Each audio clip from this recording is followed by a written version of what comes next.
Hi, everybody. I'm François. I'm a physician working in Johannesburg. I'm going to talk a little bit about how we can reflect on the pandemic and, as poorer countries, what we must be doing to start thinking about how to prepare for the next one. I'm going to argue very strongly that we must stop thinking about pandemic preparedness and start and specific things to think about pandemics and start thinking about our health systems because I really think that we need to start strengthening health systems. Need to think that the way to prepare for the pandemic is to make sure that the health system is strong. Endlessly preparing for pandemics and trying to contort ourselves around it is not going to serve us well, especially in a world where nationalism is so prevalent. And Madupai, who's done a lot, you can see his tweet here on the left, keeps calling out the hypocrisy of rich countries in terms of their patent protections and how they look after themselves. And unfortunately, I think we can see that this is only going to continue. So I'm going to talk a little bit about that and how little progress we've made, unfortunately, in the last 3 years of COVID-19. But also just show that there are things that we can take some heart from. These are my various disclosures. I just want to remind you how badly we've done in terms of vaccinations, particularly in Africa. This is just a few days ago. Most people in Africa still haven't had a single vaccine. About a quarter of them have had it. Have had a single vaccine. And this is now 2 years since the vaccines have become available and 3 years since the pandemic started. Why? Well, there are a couple of bad players in COVID-19, and the first lot I think you're very familiar with. That's Boris Johnson down there on the right. That the video feed is obliterating, but there are lots, and they've in both rich and poor countries. They span science denialists, medication denialists. They corrupt. They're evil. They've just done terrible things to their countries and to the world. And we need to one day hopefully hope to hold them accountable. They seem to get away literally sometimes with murder. But they have done really bad things. So they've hoarded vaccines, they've hoarded drugs, they've hoarded resources. And as I said, they're not just from the rich countries. And it's important to recognize that they've many times from our own countries.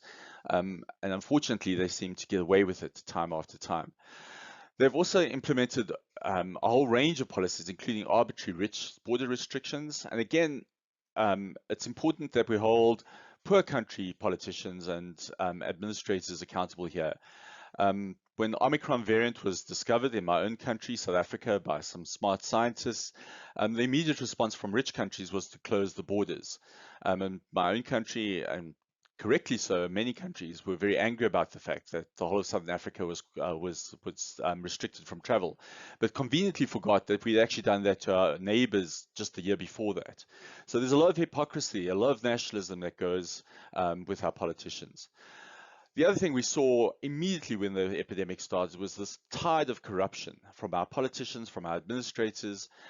In the UK, we saw this huge amount of corruption in my own country around personal protective equipment.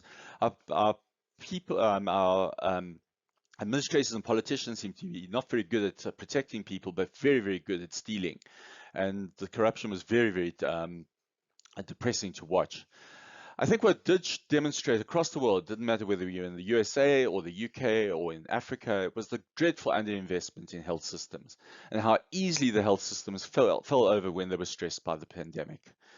It also showed how poorly functional the vaccine program was, particularly in Africa and other poor areas. That it wasn't just COVID-19 that the vaccines were not able to penetrate, but when you looked how badly performing hepatitis B, measles, it didn't matter what you looked at, how badly performing those vaccine programs were. So there were lots of bad players. They were the pharma companies who immediately prioritized rich countries for their vaccines and drugs. It wasn't who needed them, it was who could sign the paychecks.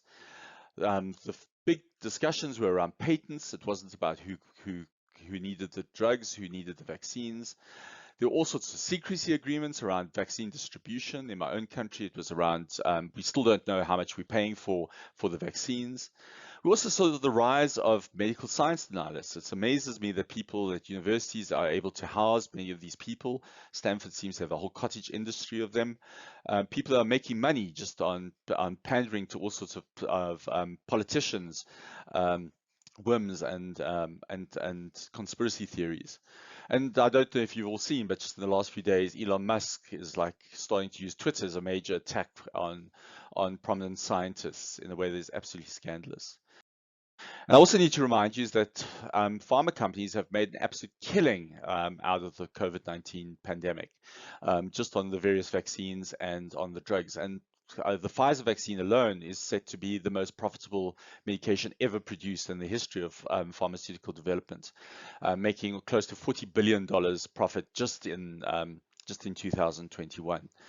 Um, and there are other bad players in all of this. There are, agencies and um, celebrating pseudo victories, such as Gavi, saying that they've done such a good job in providing a blueprint for access to vaccines when only a quarter of Africans have actually had access to this vaccine. And then you have to ask yourself, if COVID-19 happened again next year, so COVID-23 or Ebola got out of control, what would happen? Would anything be any different? And it's quite depressing to think, because I think politicians and countries would act exactly the same way, because there'd be no consequence.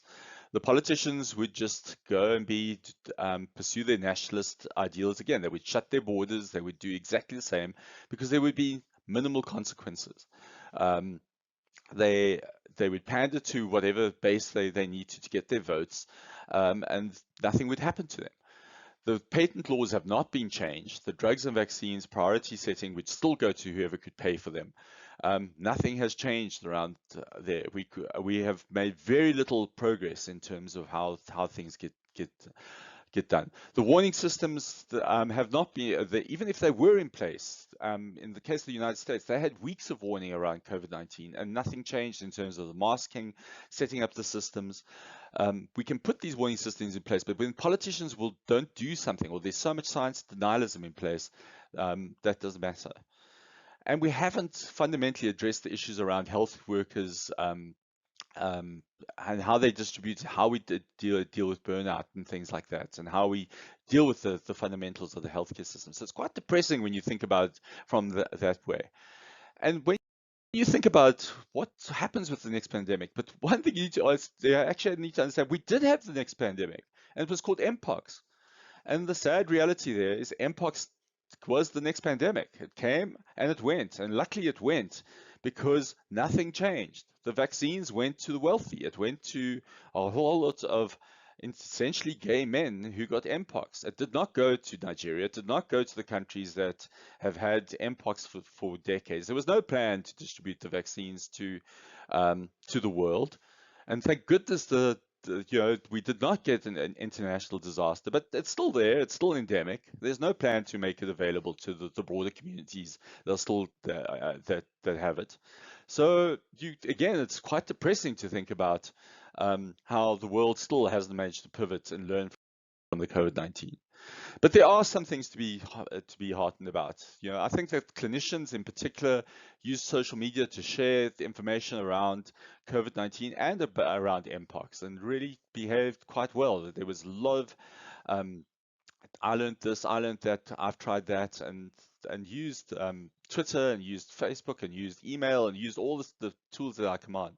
I think the public health people, it wasn't a flawless execution, but really pivoted around how they used information pretty well.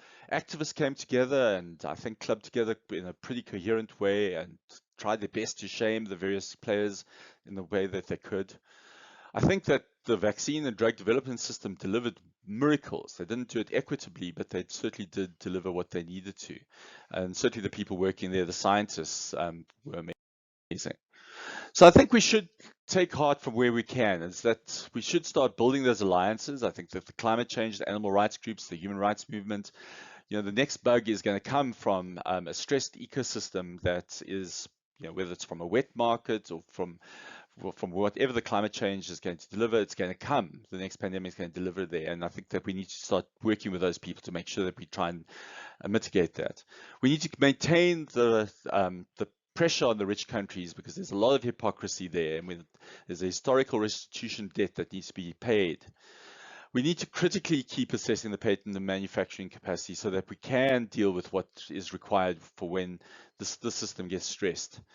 We also need to intelligently assess our priorities. We may not need the COVID vaccines soon, but we may need other things. We need to make sure that we get our vaccines delivery systems back on track. And we need to be asking the harsh questions of why we don't have a better vaccine administration system.